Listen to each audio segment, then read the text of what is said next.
اعوذ باللہ من الشیطان الرجیم بسم اللہ الرحمن الرحیم۔ ناظرین گرامی، ایک دفعہ پھر ہمارے اسلامک یوٹیوب چینل پر آپ سب کو خوش آمدید کہتے ہیں۔ ناظرین، خیبر کا وہ قلعہ جسے حضرت علی کرم اللہ وجہہ نے فتح کیا تھا، خیبر مدینہ منورہ سے 8 منزل کے دوری پر واقع ہے۔ ایک انگریز سیاح نے لکھا ہے کہ خیبر مدینہ منورہ سے 320 کلومیٹر دور ہے۔ یہ بڑا زرخیز علاقہ تھا اور یہاں عمدہ کھجوریں بکثرت پیدا ہوتی تھی۔ عرب میں یہودیوں کا سب سے بڑا مرکز خیبر ہی تھا۔ یہاں کے یہودی عرب میں سب سے زیادہ مالدار اور جنگجو تھے، اور ان کو اپنی مالی اور جنگی طاقتوں پر بڑا ناز اور گھمنڈ تھا۔ یہ لوگ اسلام اور اسلام کے بانی ہمارے پیارے نبی صلی اللہ علیہ وآلہ وسلم کے بدترین دشمن تھے۔ ناظرین گرامی، ایک دفعہ ہمارے پیارے نبی صلی اللہ علیہ وآلہ وسلم پر درود شریف ضرور پڑھیے۔ یہاں یہودیوں نے بہت سے مضبوط قلعے بنا رکھے تھے، جن میں سے بعض کے آثار اب تک موجود ہیں۔ ان میں سے 8 قلعے بہت مشہور ہیں، جن کے نام یہ ہیں: ایک کا نام ہے قطبیہ، ایک کا نام ہے نعم، ایک کا نام ہے شق، قموس، نزاتہ، صعب، وتیخ، سلالم۔ در حقیقت یہ 8 قلعے 8 محلوں کے مثل تھے، اور انہی 8 قلعوں کا مجموعہ خیبر کہلاتا ہے۔ جب رسول اللہ صلی اللہ علیہ وآلہ وسلم کو خبر ملی کہ خیبر کے یہودی قبیلہ غطفان کو ساتھ لے کر مدینہ پر حملہ کرنے والے ہیں، تو ان کی اس چڑھائی کو روکنے کے لیے 1600 صحابہ کرام رضی اللہ تعالی عنہ کا لشکر ساتھ لے کر آپ صلی اللہ علیہ وآلہ وسلم خیبر روانہ ہوئے۔ مدینہ منورہ پر حضرت صباح بن عرفتہ رضی اللہ تعالی عنہ کو افسر مقرر فرمایا اور 3 جھنڈے تیار کرائے۔ ایک جھنڈا حضرت حباب بن منظر رضی اللہ تعالی عنہ کو دیا، اور ایک جھنڈے کا علمدار حضرت سعد بن عبادہ رضی اللہ تعالی عنہ کو بنایا، اور خاص علم نبوی حضرت علی رضی اللہ تعالی عنہ کے دست مبارک میں عنایت فرمایا، اور ازواج مطہرات میں سے حضرت ام سلمہ رضی اللہ تعالی عنہ کو ساتھ لیا۔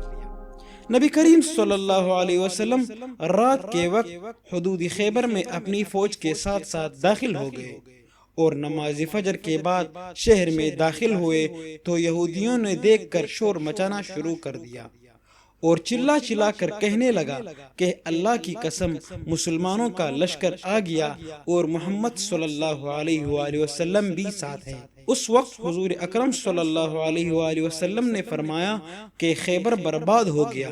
بلا شبہ ہم جب کسی قوم کے میدان میں اتر پڑتے ہیں تو کفار کی صبح بری ہو جاتی ہے۔ یہودیوں نے اپنی عورتوں اور بچوں کو ایک محفوظ قلعہ میں پہنچا دیا، اور راشن کا ذریعہ قلعہ نعم میں جمع کر دیا، اور فوجوں کو نتاتہ اور قموس کے قلعوں میں اکٹھا کیا۔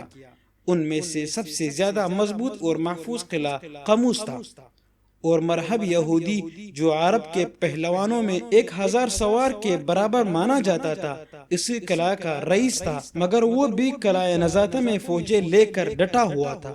یہودیوں کے پاس تقریباً 20,000 فوج تھی، جو مختلف قلعوں کی حفاظت کے لیے مورچہ بندی کیے ہوئے تھے۔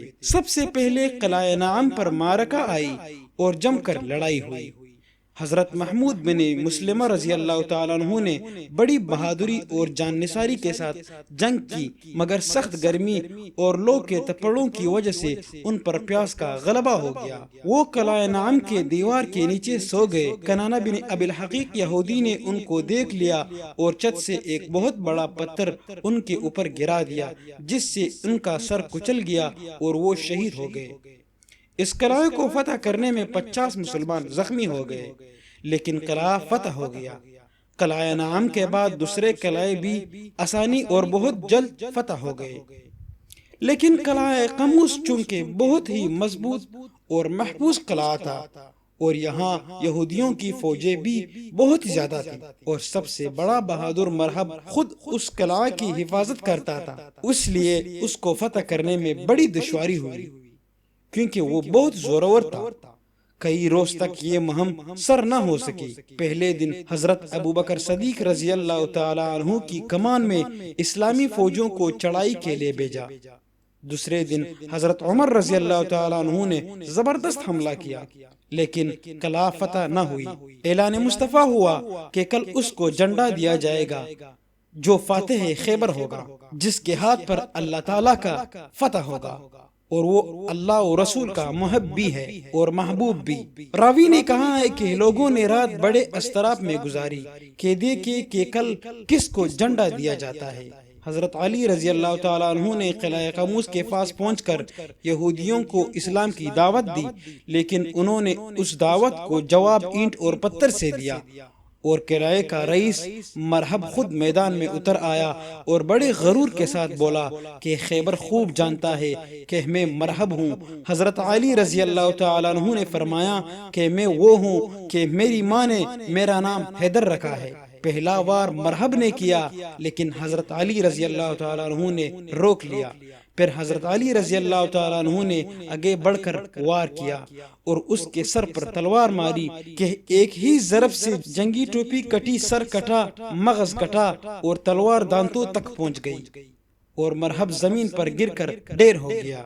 مرحب کی لاش کو زمین پر تڑپتے ہوئے دیکھ کر اس کی تمام فوج اللہ تعالی جل جلالہ کے شیر پر ٹوٹ پڑی، لیکن ذوالفقار حیدری بجلی کی طرح ان پر گرتی رہی، جس سے یہودیوں کی صفیں الٹ گئی اور ان کے بڑے بڑے سردار مارے گئے۔ پھر قلعے کی پاٹک کو اکاڑ دیا، اور اس طرح خیبر کا قلعہ حضرت علی رضی اللہ تعالیٰ عنہ کے ہاتھوں فتح ہو گیا۔ آج بھی وہاں قلعہ کی نشان اور کچھ آثار باقی ہے۔ اپنے اس دوست کو اجازت دیجیے۔ اللہ حافظ۔